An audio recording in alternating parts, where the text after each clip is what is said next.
آگے ہے نسخ ابی داؤد۔ سنن ابی داؤد کے تقریباً 5 نسخے ہیں۔ نمبر 1 نسخہ لؤلؤی۔ اس نسخہ کے جو جامع کا نام یہ ہے کہ محمد بن احمد بن عمر البصری اللؤلؤی۔ ان کا انتقال 333 ہجری میں ہوا۔ انہوں نے یہ نسخہ امام ابو داؤد سے 275 ہجری میں نقل کیا ہے۔ اس لیے یہ نسخہ باقی تمام نسخوں سے اصح اور مشہور ہے، کیونکہ یہی 275 ہجری میں ہی امام ابو داؤد علیہ رحمہ کی تقریباً وفات کا سال ہے، تو اس میں تغیر و تبدل کا امکان نہیں ہے۔ ہمارے پاک و ہند میں اکثر عام طور پر یہی نسخہ لؤلؤی چلتا ہے۔ دوسرا نسخہ ہے نسخہ ابن داسہ۔ ان کا پورا نام یہ ہے کہ ابو بکر محمد بن بکر بن داسہ۔ ان کا انتقال 345 ہجری میں ہوا۔ اس نسخے اور جو ہم نے پہلا نسخہ لؤلؤی ذکر کیا ہے، ان میں تقدیم و تاخیر کے اعتبار سے فرق ہے کہ بعض احادیث نسخہ لؤلؤی میں مقدم ہیں جو کہ نسخہ ابن داسہ میں مؤخر ہیں، اور بعض احادیث نسخہ ابن داسہ میں مقدم ہیں اور جو کہ نسخہ لؤلؤی میں مؤخر ہیں۔ تو ان دونوں نسخوں کے اندر جو حدیث کا فرق ہے وہ تقدیم و تاخیر کا ہے، یعنی بعض حدیثیں وہاں پہلے ذکر کی گئی اور یہاں بعد میں ذکر کر دی گئی، اور بعض حدیثیں نسخہ ابن داسہ میں بعد میں ذکر کی گئی اور نسخہ لؤلؤی میں بعد میں پہلے ذکر کر دی گئی ہیں۔ تو یہ تقدیم اور تاخیر کا فرق ہے۔ تیسرا نسخہ ہے نسخہ ابی عیسیٰ رملی۔ نسخہ ابی عیسیٰ رملی، تو ان کا پورا نام ابو عیسیٰ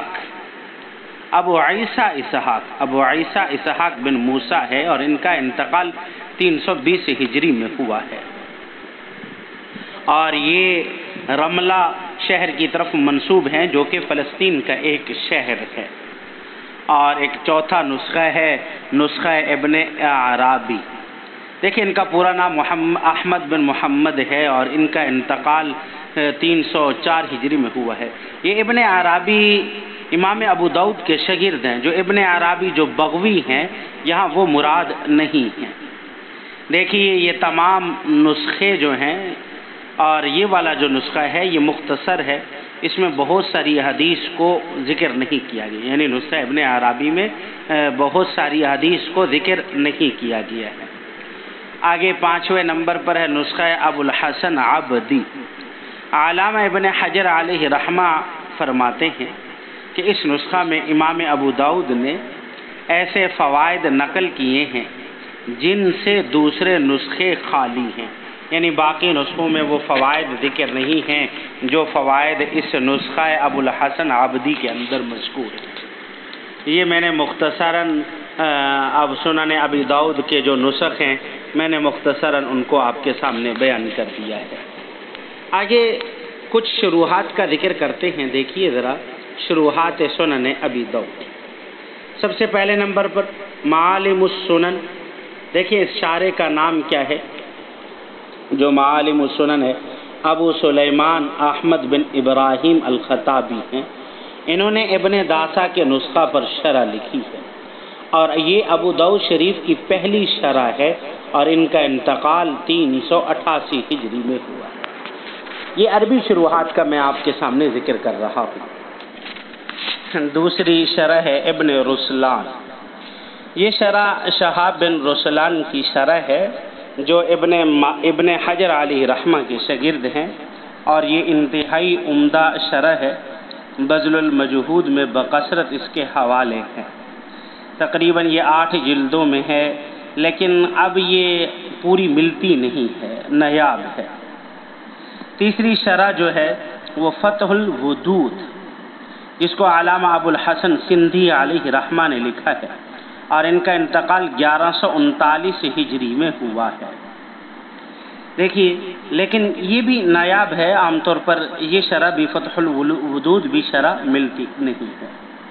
چوتھی شرح اس کی لکھی گئی شرح عین، یہ نایاب تھی یہ بھی، لیکن کچھ عرصہ پہلے مصر کے کتب خانے میں اس کا ایک مخطوطہ ملا اور جسے اب مصر اور پاکستان میں شائع کیا گیا ہے۔ اب یہ پاکستان میں مل جاتی ہے اور مصر میں بھی کچھ کتب خانوں سے یہ شائع کی گئی ہے۔ اور 5ویں نمبر پر ایک شرح ہے غایۃ المقصود، اس کے مصنف کا نام شمس الحق عظیم آبادی ہے، جو غیر مقلدیت کی طرف مائل تھے، لیکن انہوں نے فوائد حدیث پر کافی محنت کی ہے۔ جو فوائد میں نے پہلے بھی آپ کو ذکر کیا ہے کہ جو نسخہ ہے ابو الحسن عابدی ہے، اس میں امام ابو داؤد علیہ رحمہ نے فوائد نقل کیے، تو یہ غایۃ المقصود میں علامہ شمس الحق عظیم آبادی نے کافی سارے فوائد حدیث پر محنت کی ہے۔ اور ایک ہے عون المعبود، جو علامہ شمس الحق کے شاگرد محمد اشرف عظیم آبادی نے غایۃ المقصود ہی کا اختصار کیا ہے، اور انہوں نے فوائد حدیث بیان کیے اور قال ابو داؤد کے حل کرنے میں بہت سی غلطیاں کی ہیں۔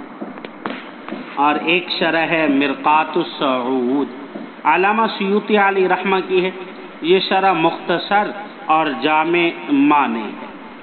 اور سنن ابی داؤد کی ایک شرح ہے انوار المحمود، اس میں علامہ شبیر احمد عثمانی، علامہ انور شاہ کشمیری اور شیخ الہند محمود حسن دیوبندی نور اللہ مرقدہ کی تقریرات جمع کی گئی ہیں۔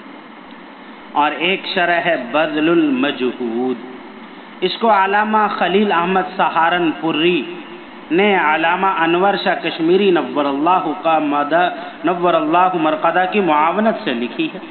اب علماء کا عام طور پر فیصلہ یہ ہے کہ ابو داؤد کی شروحات میں اس سے بہتر کوئی شرح نہیں ہے، خصوصاً حل قال ابو داؤد میں، یعنی قال ابو داؤد کو حل کرنے میں جو بذل المجہود شرح علامہ خلیل احمد سہارنپوری نے لکھی ہے، یہ بہت ہی عمدہ ہے۔ اور ایک در المنضود ہے جو مولانا عاقل محمود سہارنپوری نے لکھی ہے، اور یہ تقریباً اردو میں ہے۔ اور فلاح و بابود ایک شرح ہے، یہ بھی اردو کے اندر لکھی گئی ہے۔ تو یہ چند میں نے آپ احباب کے سامنے جامع سنن ابی داؤد کی شروحات کا ذکر کیا ہے۔ اللہ رب العزت ہمیں ان کو سمجھنے اور پھر سبق کو یاد کرنے کی توفیق دے۔ وما علینا الا البلاغ۔